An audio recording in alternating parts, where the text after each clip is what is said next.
Hey guys, it's the Lethal 12 here. Moe in the house. Let me tell you something. This thing with the pro wrestling world, man, it's just so dramatic. It's crazy. I've been a wrestling fan for almost 20 years now. The time then and the time now has just been ballistic.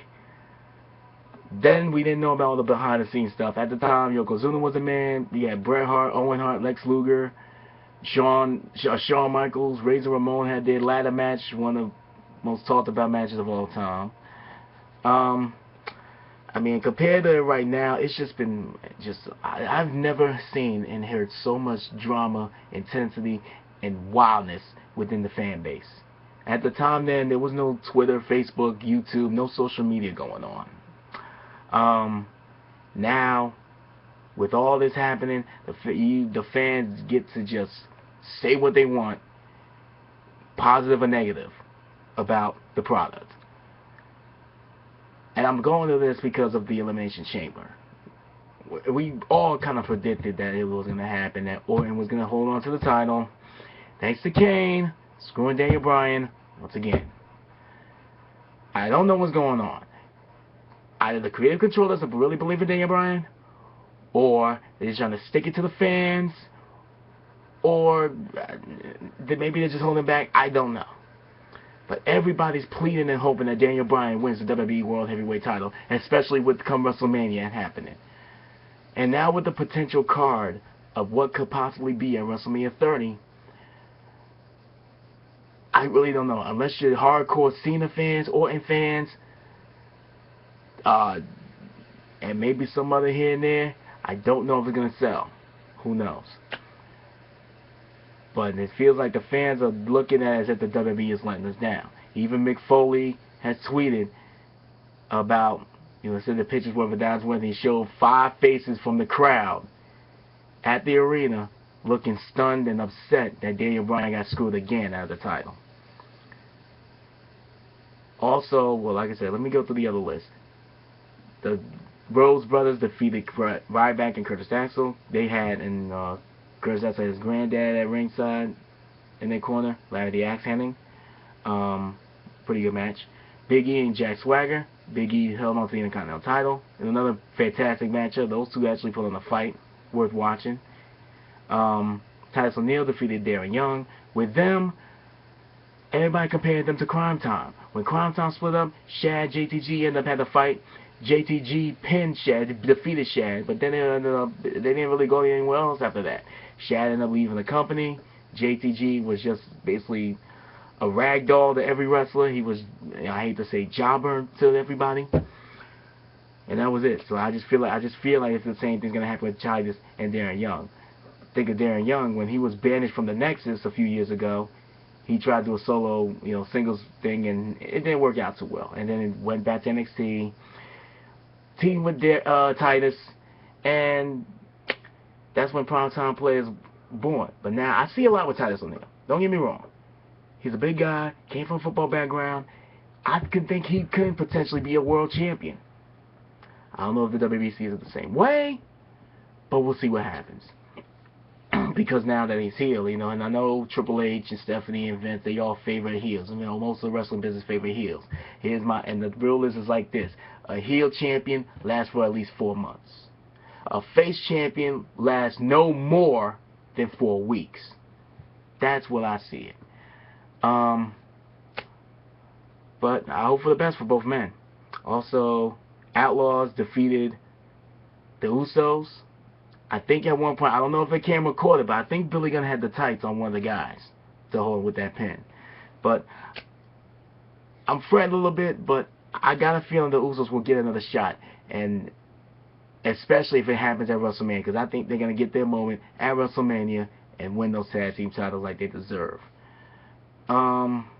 Also, let's see, AJ fought Cameron because Naomi's still with the eye injury. She can't compete.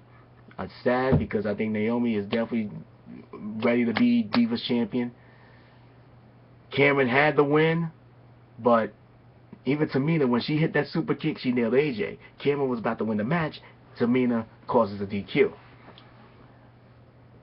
so AJ's still champion. You know, titles don't change hands on DQ. It was basically a no title change night. Everybody kept their titles. But the match of the night went to the Wyatts and the Shield. I was hoping Roman Reigns would pull it off, because in the end, it was basically him versus the Wyatts. They took out Ambrose, they took out Rollins, and I thought Roman was going to be the man again, but the numbers game caught up with them. A little turnabout is fair play, you know, a little taste of their own medicine. Bray Wyatt hit that crossbody, Sister Abigail got the win. But that wouldn't be the last time we see the Wyatts. They get involved in the chamber match. Cena costing Cena the match. Attacking Cena, somehow get in the chamber, attack Cena, attack Daniel Bryan, causing Orton to pin Cena and get the win. Well, get the elimination on Cena, that is. But before, actually, then, well, let me get to that. Before I get to that, and also there was a match between Alberto Del Rio and Batista. Alberto tried to fake an injury, attacked Batista before the match, and then as the match progressed, Batista was in pain a little bit, but he got the win. Seemed like a boring match to a lot of people, and then basically the crowd actually ended up getting behind Del Rio, because they wanted to get rid of Batista. I think they're still pissed because Batista won the Rumble, and Daniel Bryan was never in the Rumble. Like they're saying, Batista kind of stole his spotlight, stole his moment. So, I mean, it just seems like WWE, WrestleMania 30 just may be in danger. I don't know. But that's just me saying it, and there may be other fans, but who knows what's going to happen. Then the chamber match. Pretty good chamber match, honestly. Saw some powerful moves from Sheamus, from Cesaro. Cesaro was almost the man in that match. It was Sheamus the first to get eliminated. Everybody that was entering, and then Sheamus got eliminated because of a superplex, and then Christian from off the top of the pod hit a frog splash and got the eliminated Sheamus. Then Christian ended up getting eliminated by, I believe, Cena. I'm trying to remember if it was Cena or Orton that eliminated him. He was sent. Then it was later to 4. Cesaro was the next to go, thanks to Daniel Bryan. And then, of course, like I said, that's when the interferences started to come in. First, the Wyatts came in, helped get Cena eliminated. And then, of course, Kane get involved, and Daniel Bryan loses the match. Orton's still the champion. Right now, potential matches from what I'm hearing. Right now, as it sees, is going to be Orton and Batista for the WWE World Heavyweight title, which a lot of fans are not happy about. Potentially, it's going to be Cena versus Bray Wyatt. Potentially, it's going to be Daniel Bryan versus Kane, or Daniel Bryan versus Triple H. You never know. And word on the street is Undertaker was supposed to be making his return. His streak's going to be challenged by Brock Lesnar. And a lot of fans are not happy with this card. So, and it's just sad, because, I mean, this is the 30th WrestleMania, and they're going strong. They're bringing back Hulk Hogan to be the host of WrestleMania. Undertaker's going to make his appearance. Let's see who's going to challenge the streak. More likely it's going to be Brock Lesnar, but you never know. Maybe it'll be someone else. But with the way things are going, I really don't know what's going to happen.